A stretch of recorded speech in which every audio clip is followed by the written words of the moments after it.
Hello दोस्तों, आज का जो अपना टॉपिक है वो है ट्रांसफार्मर। ट्रांसफार्मर को हिंदी के अंदर प्रेरणा मित्र भी कहते हैं। जैसे इसके नाम से ही अपने को पता चल रहा है कि ट्रांसफार्मर किसी एक चीज़ को दूसरी जगह पर स्थानांतरित करना ट्रांसफ़र कहलाता है। ठीक उसी प्रकार ट्रांसफार्मर भी क्या करता है कि वोल्टेज को एक परिपथ से दूसरे परिपथ के अंदर ट्रांसफ़र करता है। देखिए यहाँ पर मैंने एक बहुत ही साधारण जो डायग्राम यहाँ पर बनाया है। ट्रांसफार्मर के अंदर दो तरह की वाइंडिंग काम में ली जाती है। एक तरफ की वाइंडिंग को प्राइमरी वाइंडिंग और दूसरी तरफ की वाइंडिंग को सेकेंडरी वाइंडिंग कहा जाता है। प्राइमरी वाइंडिंग है जो उसको एसी सोर्स के साथ जोड़ दिया जाता है, जबकि सेकेंडरी वाइंडिंग को लोड के साथ जोड़ दिया जाता है।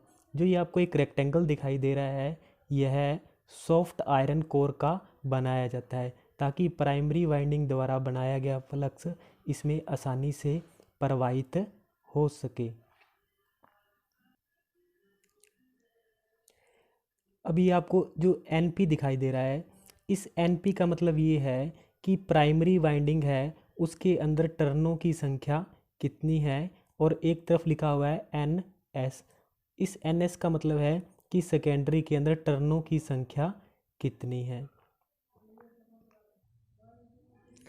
देखिए दोस्तों, अगर सेकेंडरी वाइंडिंग के अंदर टर्नों की संख्या प्राइमरी की अपेक्षा अधिक होती है तो उस ट्रांसफार्मर को अपने स्टेप अप ट्रांसफार्मर कहते हैं। जब सेकेंडरी वाइंडिंग के अंदर टर्नों की संख्या प्राइमरी की अपेक्षा कम होती है तब उसको स्टेप डाउन ट्रांसफार्मर कहा जाता है। अब इसकी डेफिनेशन परिभाषा की अपने अगर बात करें तो वह स्थैतिक युक्ति जो विद्युतीय ऊर्जा को एक परिपथ से दूसरे परिपथ में बिना पावर व फ्रीक्वेंसी बदले स्थानांतरित करती है, ट्रांसफार्मर कहलाती है। देखिए दोस्तों, यहाँ पर एक स्थैतिक वर्ड लिखा हुआ है, स्थैतिक युक्ति।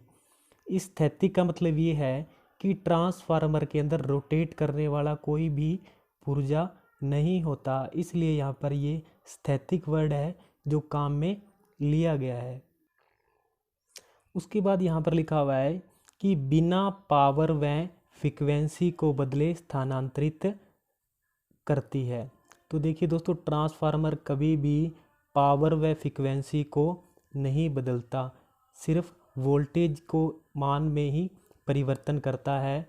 या वोल्टेज को बढ़ाएगा तो उसको स्टेप अप ट्रांसफार्मर कहते हैं, अगर वोल्टेज को घटाता है तो स्टेप डाउन ट्रांसफार्मर कहलाता है, लेकिन उसकी पावर और फ्रीक्वेंसी में कभी भी बदलाव नहीं होगा।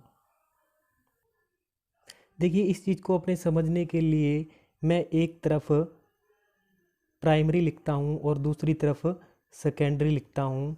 मान लीजिए कि प्राइमरी में P बराबर V इंटू में I, और इस तरफ भी लिख लेता हूँ सेकेंडरी की तरफ प्राइमरी में पावर P बराबर V इंटू में I। अब मान लीजिए कि प्राइमरी वाइंडिंग के अंदर वोल्टेज का मान 10 है और धारा का मान भी कितना है, 10 है।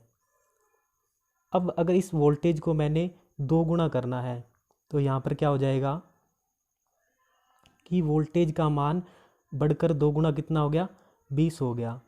अब इस समय यहाँ पर धारा का मान कितना हो जाएगा, 5 हो जाएगा। तो देखिए P बराबर यहाँ कितना हुआ, 100 वाट हुआ, और यहाँ भी कितना हो जाएगा कि P बराबर 100 वाट हो जाएगा। तो देखिए दोस्तों, यहाँ पर इसने पावर को नहीं बदला, पावर यहाँ भी कितनी थी, 100 वाट थी, और इस तरफ भी सेकेंडरी में भी कितनी है, 100 वाट है। सिर्फ किसको बदला, वोल्टेज के मान को यहाँ पर इसने परिवर्तन किया। इसके बाद अपने देख लेते हैं कि प्राइमरी के अंदर मान लीजिए कि फ्रीक्वेंसी 50 हर्ट्ज है तो सेकेंडरी के अंदर भी फ्रीक्वेंसी का मान 50 हर्ट्ज ही रहेगा, क्योंकि जो भारत की फ्रीक्वेंसी है वो कितनी है, 50 हर्ट्ज है। उसके बाद अपने बात करते हैं संरचना व कार्य सिद्धांत की। ट्रांसफार्मर में 2 वाइंडिंग प्रयुक्त की जाती है, जो भी अपनों ने देखा इस डायग्राम के अंदर कि ट्रांसफार्मर के अंदर दो वाइंडिंग प्रयुक्त की जाती है, एक प्राइमरी वाइंडिंग है और एक सेकेंडरी वाइंडिंग है,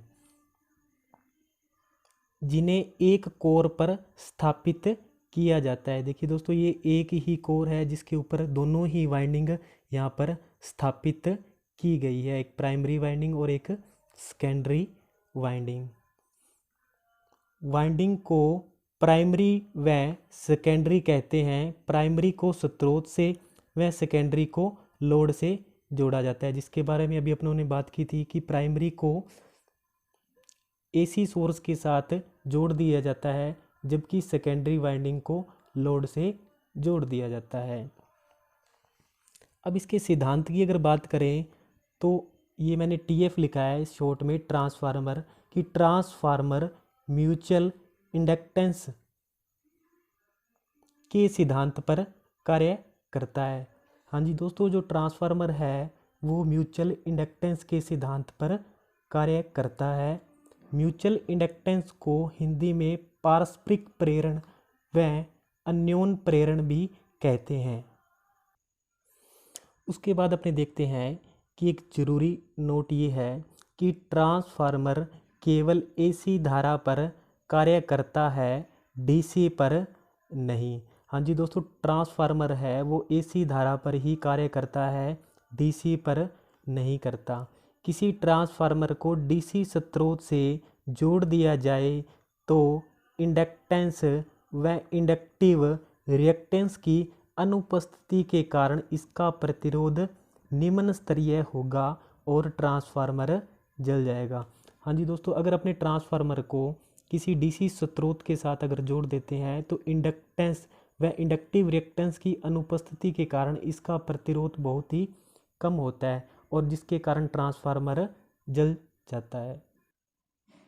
तो दोस्तों, नेक्स्ट वीडियो में अपने बात करेंगे ट्रांसफार्मर का वर्गीकरण और ट्रांसफार्मर के भागों के बारे में बात करेंगे। तब तक के लिए जय हिंद, जय भारत।